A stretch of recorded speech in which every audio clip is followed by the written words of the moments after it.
Hello everybody out there in social mediaville. This video is about a video from a very good YouTuber called Paul Harrell. I don't know if you can see that. Paul Harrell, top 10 things you need to know as a firearm owner.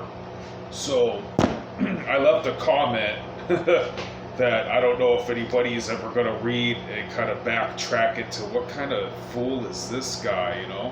So my video right now is about a story about that comment that I commented.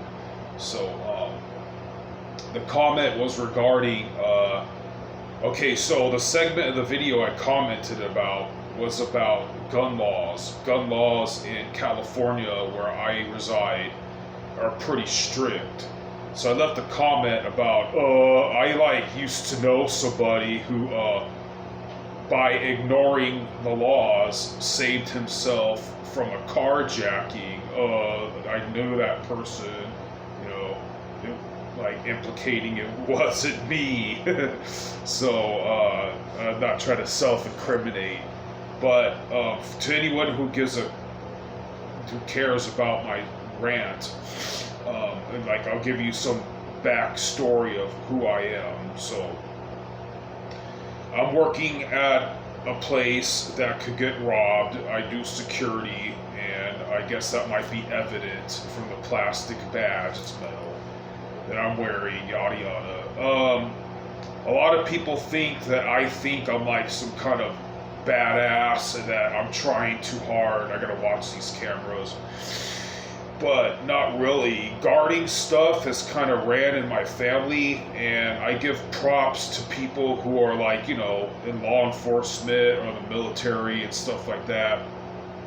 You guys are quite a few tiers, T-I-E-R, above me. So I forgot the phonetic alphabet, man. I better start studying. My father guarded the 38th parallel, the Vietnam War time. Me and my father used to basically guard Smitty's liquor store in Highland Avenue, San Bernardino. We lived in that freaking liquor store in the very early 90s, guarding it with 12 gauge and 9mm. And so anyways, I've seen some crazy things, you know, indigent activity and meth addict zombies, apocalypse, you know. So the story, without further ado, is how someone I know averted an evident carjacking by ignoring these laws. So if anybody were to try to look into the comment that I commented, probably in the year 2153, when the Terminators take over, they'll know where this story came from and how we all should have probably followed that person I know's lead, you know? So anyways, without further ado, so I'm an avid coffee drinker. I went to this one place to go drink coffee. This place's parking lot is quite full, right? So I parked in an empty parking lot that was next to or adjacent to this other parking lot. And there is a big building structure that not all the buildings are even in business. Like, there's some empty buildings in that complex. There's some empty suites or whatever, you know what I mean? So the place is kind of like neglected. Anyways, at this next parking lot that I park into to go get my coffee, I see like a freaking circus of meth addicts just chilling there, right? And obviously the one meth addict, who's like the alpha male of the group, he's all pointing and he's walking around with his no shirt, gangster tattoos, and he's like, he's like walking around all like freaking Gestapo on fucking meth, and fucking he's like, excuse my language, I try to be Christian and I subscribe to a lot of Christian things, but I'll accidentally cuss all the time. So anyways, he's even like pointing in his friends' faces, and he's all animated. He's just on a good one, walking back and forth, right? And mind you that Um, I've stopped at this parking space before to organize my stuff. I usually drive a big commercial vehicle. It's not like a CMV. It's not like a tractor trailer. It's not a bobtail. I don't really want to disclose all my belongings, but I do like basically security and janitor work. So I have basically a huge work vehicle full of stuff.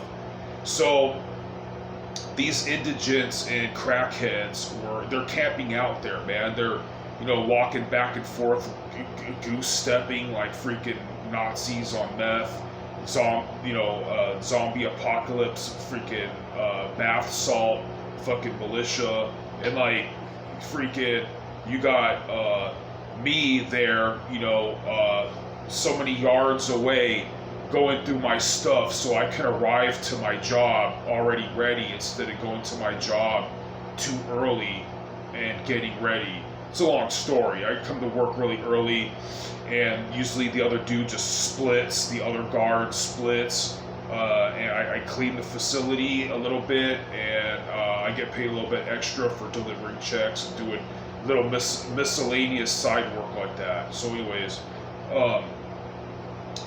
so this one person, he comes to check on all like the supposed homeless activity going on there, right?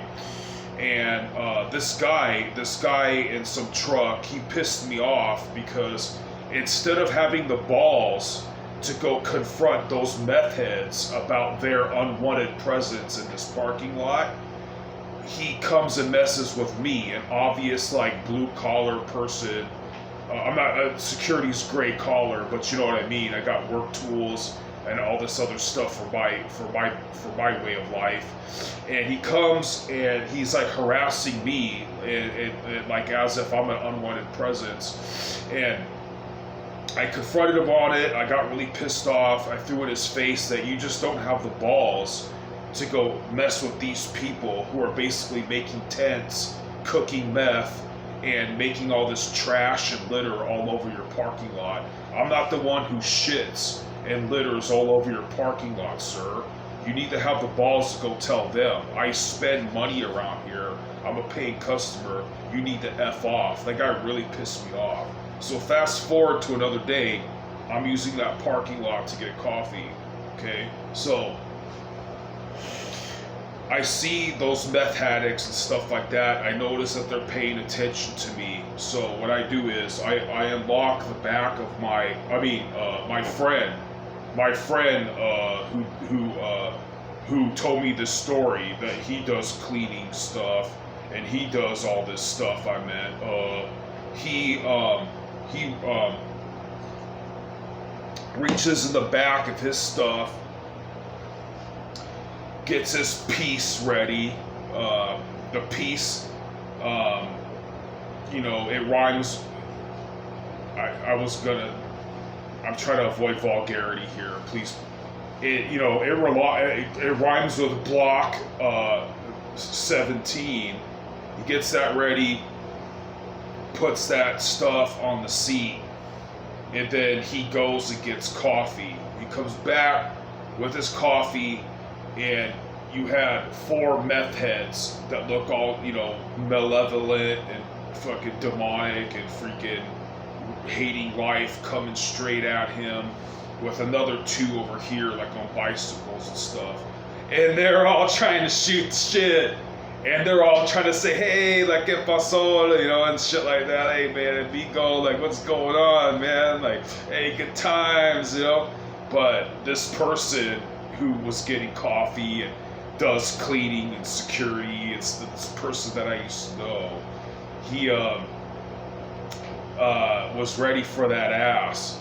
And I guess what he said to me was that he was basically, as they're coming forward, it takes a long time to get your keys ready, get your ass in the seat, not spill coffee on your dick, and make a getaway.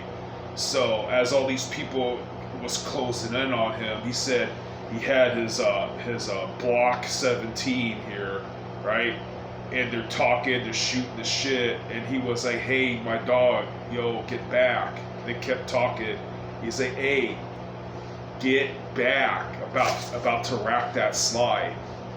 And then when the alpha male of the group, the alpha crackhead with the shirtless tattoos and all that, as he saw what was going on, and he was trying to let the guy I know, like, hey, you know, what time it is, but he didn't know that the guy I know was the one that really had the time, if that makes sense. Like, they were a finna bust a jack move on the dude that I know and let him know what time it is for putting them on blast that one day, but they didn't know that he in fact actually had the time. So what the hell I mean is, he was here with his block 17 and he was about to push kick, Spartan kick, this is Sparta, boom, and be like, clock A, man, you know, warning shot, you guys need to fuck off, you know, and I'm not getting my shit, and my friend was like, he's not getting his stuff jacked today, foo. So what happened was, that dude who points in his friend's face and goes all off on his meth zombie, freaking leader of the pack, alpha meth head, fucking bath salt, fucking goose stepping fucking dude, started putting his finger in my friend's face, like, motherfucker, if this was prison, we'd get a suit from your ass, and I remember that day, like, you fucking put us on blast and shit, telling that old man that we're a fucking problem and stuff. So, long story short, if people were to go to my friend, if people were to go to me, I mean my friend, and be like, I don't believe your story, you don't look like Vin Diesel, you don't look like you're hood savvy enough, you're like some surfer boy from OC with like white privilege or some stupid shit, I would be like, looks are deceiving, and I'm glad no one had to die or go to prison, but that was obviously a jack move in process. Those guys have nothing to lose. If you don't really know the hood, I stayed out of trouble, but these guys come at you, all smiles, everything's gravy, as they're kind of putting their hands in your pockets, and if you do something, hey, what the fuck, fool, and they're bad. They always are scheming on you, they always have some bullshit story, they're always faking being your friend, but in the end, they're gonna get something from you, and if you retaliate, they're gonna jump you. And I don't know if I'm talking to anybody here who's grown up in a setting like that, and that's the story, but I have noticed that the states in which God has blessed us to own weapons, the parts in America, right? Thank God for those kind of people. They're all American. Thank God for the freedom they get to have. But they live around rural settings, nice family folk that like the Constitution, believe in the American dream, and probably voted for Trump, right? But where I come from, orange man is bad. Nobody has a dad. Everybody's mad. And if you're like literate, or you try to care about academics, or like you don't speak enough Ebonics or some shit, they're gonna fuck with you. And the whole point of my video is these fucking gun laws and shit work in an ass backwards way to be a detriment to law-abiding citizens. Another anecdote, so today I get relieved from this spot, right? 10-7 means like off duty. And I'm fraternizing with the Knicks guard, right? We hear like southwest of our 10-20, we hear pop, pop, pop, right? We hear 3 gunshots, and the gunshots, like, dude, they evidently, I was wrong, I went to go check this out, but They evidently came from a restaurant that I was about to go to. Now, let's say that that restaurant was getting robbed. Let's say if I was there. I'm trying to abide by the California rules, and all my stuff is put away. It's all locked. It's all, not only would I would have got killed or robbed over there, but I wouldn't be able to help my fellow man if if God willing, I would grow the balls if that situation arises and help my fellow man by being the good guy with the gat. And no, man. So shooting the shit with the guard. I should have already be over there eating my lard, getting breakfast, and like the only place that's really open at this time, it's like 17 hours in the morning. Pop, pop, pop. Right? We heard that shit, and we even heard sirens and all that. Maybe the sirens was ironically not related to the gunshots we heard. I mean, I'm still trying to. Was it a backfire? Was it some kind of little souped-up rice rocket? I didn't hear none of that. Like a speedaway or someone driving fast to initiate the backfire. So I'm just trying to say, man, I could get even more political. Recently, from this date, about maybe 1 or 2 weeks ago, there was a mass active shooting event in Maine, USA. Maine, I think, some dude shot up like a bowling alley, a bar, and then he went like straight up Rambo into the woods and then ended up killing himself. Nonetheless, all I'm trying to say is, guys, that superfluous gun laws infringement on the Second Amendment, it's doing more harm than good, because these criminals that have felonies and all that, they're going to have guns anyway. They're going to steal them. They're going to buy them off the black market. They know people that could get them these things. And I got one that's it's registered. I've studied how to not try to. I have the commensurate ammo that hopefully won't overpenetrate objects or persons. And just to give you guys an example, by abiding by the law, if I was actually in a shooting scenario today at my favorite restaurant, not only would I have gotten killed, if I had a family and I was there, they would have gotten killed, but the staff would have gotten killed. And me being a person who's like a first responder and all that, I would have been rendered useless in that situation. So if you watch that video of Paul Harrell talking about some police officers don't want citizens that have guns and stuff, I beg your guys' pardon to reconsider that your own pseudo rationale, because my anecdotal evidence pretty much concludes that persons with no nefarious intent should be able to practice their Second Amendment in the fullest.